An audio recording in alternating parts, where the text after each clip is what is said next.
Let's have a sleepover.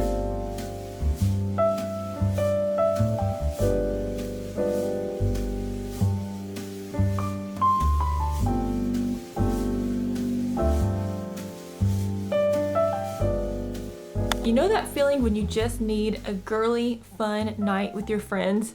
That's what I was feeling tonight. And I thought, who better to have it with than all of you, my online internet besties. So that's what we're doing tonight. We're gonna have a sleepover. I posted a video on my second channel a couple weeks back where I was home alone and I made dinner with you all, and we just kind of hung out while I watched The Summer I Turned Pretty.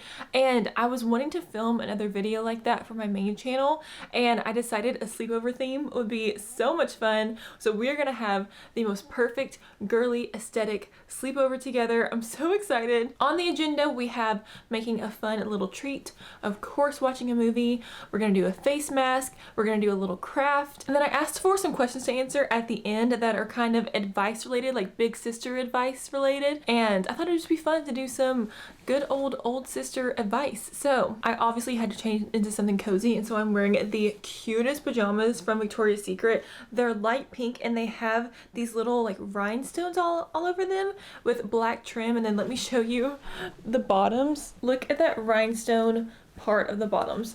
Are they not so cute? I love these things. You should totally go put on some pink pajamas and wear them while you watch this video so that we can match. That's the plan for today's video.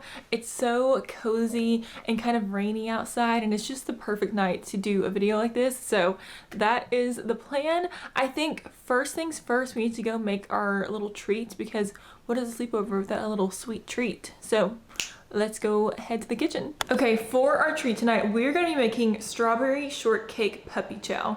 How good does that look? If you've never had puppy chow before, it's obviously a very American thing. I think it's technically like a Midwest thing. I need to look that up actually. My phone is on 3%, so I need to plug that up. Puppy chow is strongly associated with the American Midwest. It's called Muddy Buddies in other regions, states like Wisconsin, Michigan, Iowa, Nebraska, and the Dakotas.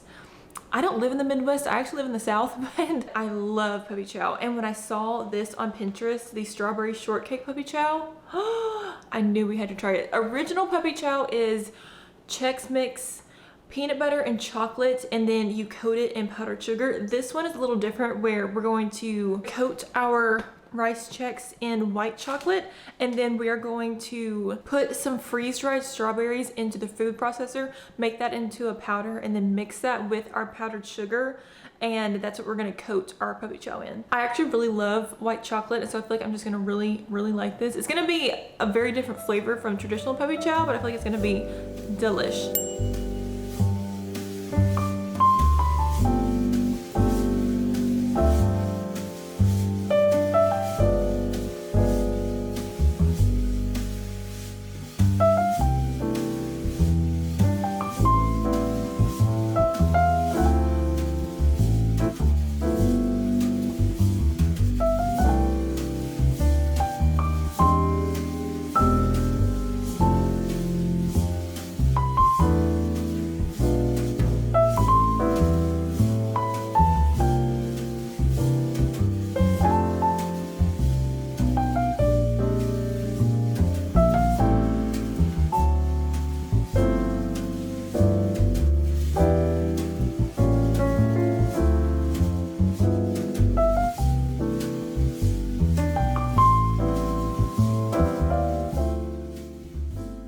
Decided that while we watch our movie, we can do our craft. I'm so excited. First things first, I decided I wanted to watch a Barbie movie, and I made an entire video about this on my second channel, but in case you've never seen that, you can actually watch full Barbie movies on YouTube. They have them for free. They are just broken up into like 1 to 3 minute sections, and they're in a playlist. And so if I'm watching a Barbie movie while I'm doing something else, I always just pull it up on YouTube, because the switching through the different videos in the playlist doesn't really bother me. If I'm sitting down to actually watch the movie, I will either bring out my handy dandy DVDs, or I will rent it on Amazon Prime. Normally they're all available on Amazon Prime. And actually I want to watch Barbie and the 12 Dancing Princesses, and I just pulled it up on YouTube, and you can actually rent it on YouTube as well.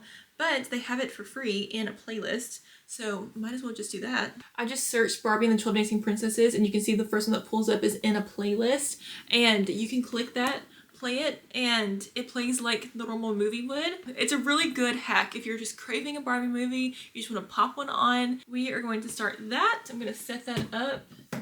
And then we are going to make another mood board. I make a mood board every year at the beginning of the year as part of my New Year reset because I love just setting the scene for a new year. But I never make one in the middle of the year, and I thought it'd be fun to make one for the Burr months. So I picked out a bunch of pictures to do. I want the rest of the year to be very cozy, very intentionally girly. I'm doing this big romanticize my life challenge on TikTok right now, and that's the vibe that I want for the rest of the year. I just want to create memories and create little like moments throughout my day that are so aesthetic, and they just kind of help break up the days a little bit because I can feel myself just getting so sad that the nice summer weather is ending and that it's getting dark so much earlier. Seasonal depression is not happening this year.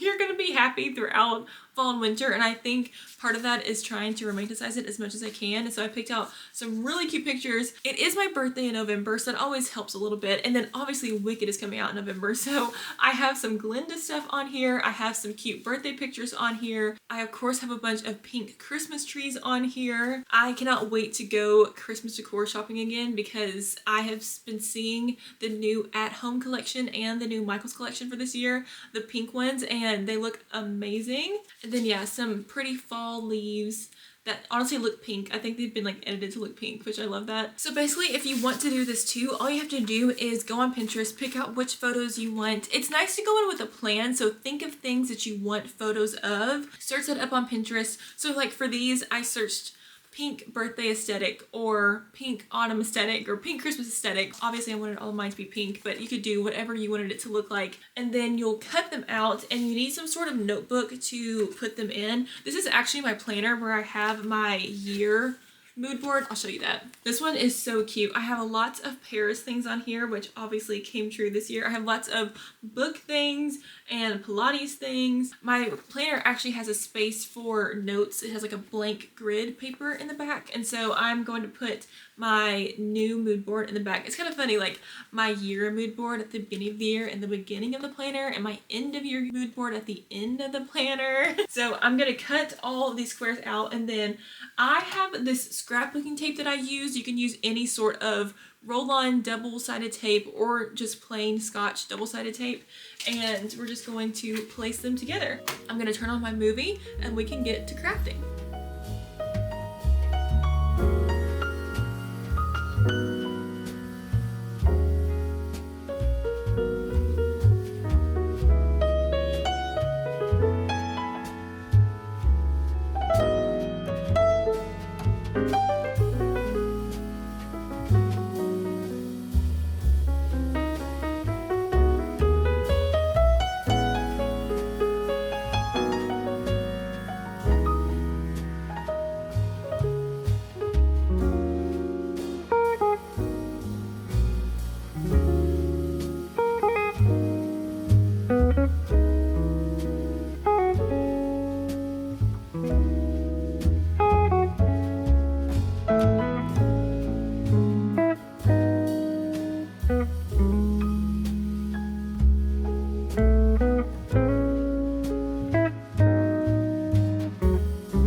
So I asked for some questions about anything you wanted to ask me, or if you needed advice on anything, because I thought this could be our little big sister advice section. My qualifications are I am the oldest daughter. I am a big sister to a little sister and a little brother. I love being a big sister. I truly cannot imagine my life without my siblings, and if you don't have a big sister or you're missing your big sister, I hope that I can be that for you in this video. I always find it easier making friends during summer camp, but then it's hard to keep in touch. How can I make long distance friendships work? I feel like I am the queen of long distance friendships. So I grew up in Kentucky, and then I went to college at SMU in Dallas. While I was in college, I did 3 different study abroad trips. I studied abroad in Israel for a summer, in Paris for a summer, and then I did Paris for a semester. Throughout that entire part of my life, I made so many friends from so many different places, and post-college,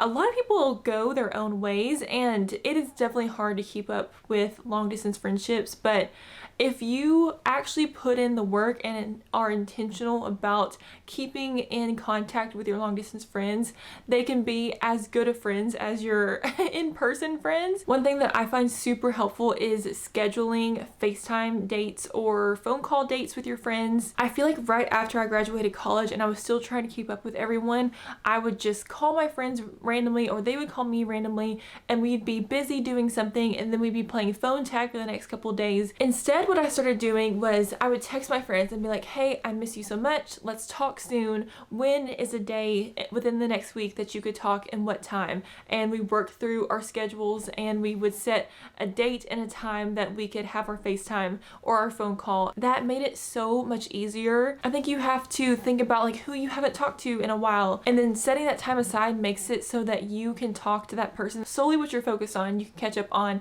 your lives and everything. I am not someone who loves to text, and so I don't really text my friends every day like I did in high school, and so making sure that I'm checking in with them every so often and scheduling FaceTime dates or phone call dates is so important. I think voice notes are also a really fun way to keep in contact if you can't FaceTime for the next couple of weeks. Sending each other a quick voice note on what's going on in your life, keeping in touch that way is a great alternative to either texting every day or Snapchatting every day, which are definitely options, but I think the older I get, the less that is appealing to me, and the less that I feel like I have time during the day to be constantly texting or Snapchatting with someone. Scheduling FaceTime calls is a big one. What is your most embarrassing beauty moment? I had to think about this one, and I have the best story to tell you all. I dealt with acne pretty much throughout high school and college. Honestly, towards the later part of high school, but like really bad in college.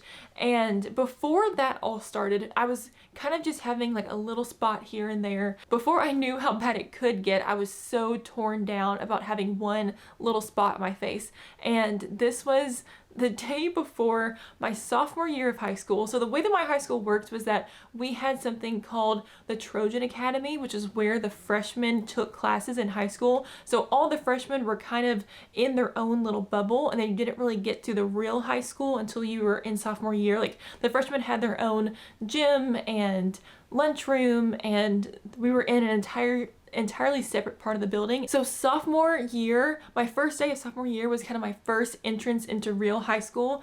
I was so nervous. I just wanted everything to go perfectly. I had planned my outfit all summer. I got up super early to do my hair and my makeup, and I did like a trial before then. I was just like, I'm entering high school, like I have to look my absolute best. And I had one little tiny spot on the side of my chin, and this was the era of my life where I thought everything on Pinterest was just the law. Like anything anyone said on Pinterest, I thought was just completely accurate. That's how it was. I was also very into Pinterest beauty tricks, and I saw something on Pinterest that said if you put tea tree oil on a spot, leave it on overnight, then the spot will be gone. It'll completely dry it up and it'll be gone the next morning. And maybe that does work. It didn't work for me, but maybe it does. It burned my face off. It literally burned my skin, and I didn't really realize it, and so I'm putting my makeup on this morning and I could tell that my skin is a little dry. I was like, it's fine, I'll just put some moisturizer on. I did my foundation. This was also the time of my life that I did not do my makeup according to my skin type, and so I was using super matte foundation, and I have very dry skin anyways, and so it was just not a good combination. By the end of the day, I don't know if it was just the excitement of the first day, but I didn't really look in the mirror the entire day. I don't know if I just wasn't paying attention or what, but I'm standing in the little pickup area waiting for my mom to pick me up, and I get in the car and she's like, Lydia, what happened? And I was like, what happened? She's like, your face, what's going on? I pulled down the car visor, opened up the mirror. My skin on my chin is just like shedding off. There are flakes of skin just like peeling all over my chin, and there's no telling how long I went in school looking like that. I honestly can't believe none of my friends said anything about that to me, and I was like, y'all, you gotta tell me if my chin is peeling off my face. Basically the entire day of the first day of high school with skin peeling off my chin. The tea tree oil just like burned my skin. I think if you use tea tree oil on your face, you need to dilute it or something, but I didn't. I did straight up tea tree oil, and maybe I even combined it with witch hazel. Now that I'm thinking about it, that might have also been a key contributor, but basically I just put way too much stuff on my face, burned my skin off, and it took like 2 weeks for it to heal because I had burned my chin so badly. Yeah, I started off high school with skin peeling off my face. How do I stop comparing myself to other girls at school and on TikTok? The comparison trap is such a hard thing, and I think especially for girls, it's so easy to see where other people are in their lives and what they're doing and to compare yourself to that. Especially in high school, I would say like a mid-sized high school. I had 300 people in my grade, and you're seeing those same people every single day. You're seeing how everyone else is dressing. You're seeing how everyone else is doing their makeup, who has a boyfriend, who doesn't, who is getting to stay out late, who has a later curfew, who doesn't. And I think it's very, very easy to compare yourself, especially with social media. It's so easy to make your life look a lot better than it is on social media. This is my advice. It's the most cheesy thing. It's also Pinterest fine. This one is a little bit better than the tea tree oil, but I saw something on Pinterest when I was in college, and it is truly the most cheesy statement, but for some reason it just clicked something in my brain and I finally got it. It was like a little graphic on Pinterest, and it said, you could be the juiciest, sweetest peach in the whole world, and there's still gonna be someone who just doesn't like peaches. And I was like, oh my gosh, that just clicked something in my brain. I was like, I think it made me realize that I could be the absolute best version of myself. Like, I could be the prettiest, the kindest version of myself that I can be, and there's still gonna be someone out there who just, I'm not their cup of tea. I guess how I stopped comparing myself to others, because I was like, I don't need to be like her to be pretty, or I don't need to be like her to have friends or to get a boyfriend. I can just be me, and someone is going to come along who peaches are their favorite fruit, and we're going to jive and we're going to get along together so well. I think it took some of the pressure off of me to compare myself to others, that it didn't really matter what I did.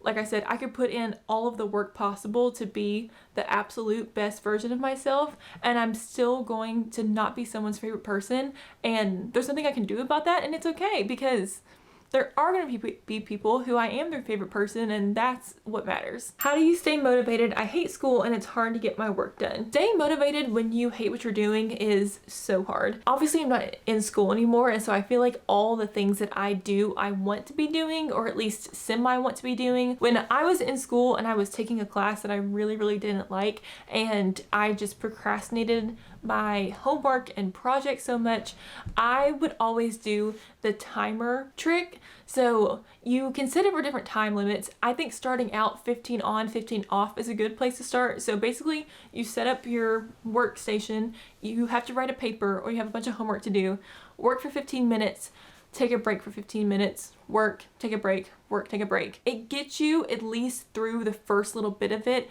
and by that like fourth or fifth sequence of doing them, you are in it, and it's easier to just complete it after that. I mean, sometimes if you are really hating it, you just have to do the 15-minute breaks on and off until you finish it. Sometimes I really feel like getting over the hump of starting it is the worst part, but once you start it, you're in it and you can just complete it. If you really need to get something done, you can do 30 minutes on, 15 minutes off, but make sure you actually set timers. Don't think that you can actually look at your clock, because if your 15 minutes that you want to take a break is scrolling on your phone, if you don't set a timer, you'll be scrolling your phone for like an hour and you won't even know. So definitely like physically set a timer. You can find really cute ones on YouTube. I'll try to find some like cute pink ones and I'll link them down below for you. They have like actual study timers that will tell you 30 minutes study, 15 minutes break. So a nice little treat at the end is always a good thing, a little bit of a reward. If you finish a paper, you can go get a donut or a cupcake or something. I used to do that in college. I was always have like a little treat in my dorm room that I could eat after I finished a paper or like a big project or something. And our last question, what is on your travel bucket list? Honestly, one of the top places on my travel bucket list is Japan. I would absolutely love to go to Japan.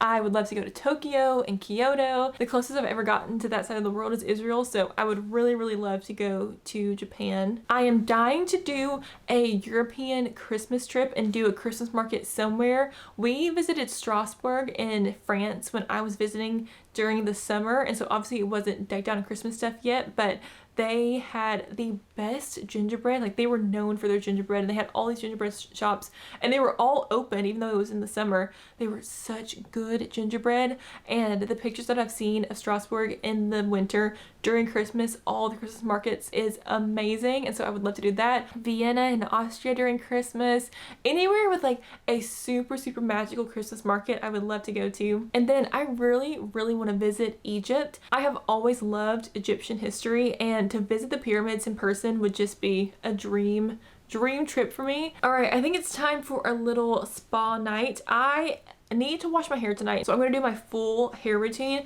I got a new product. Let me grab it and I'll show you. I recently picked up the Redken Acidic Bonding Concentrate. It's a treatment for damaged hair. I've been really, really liking it. I feel like it's helped my hair a lot, and so I'm gonna do this in the shower tonight. This is a pre-shampoo treatment, and then I'll go through my entire hair routine, and then I'm gonna do a face mask. I haven't decided what face mask I'm gonna do yet, but we'll definitely do a face mask, because what is a sleepover without a little spa night?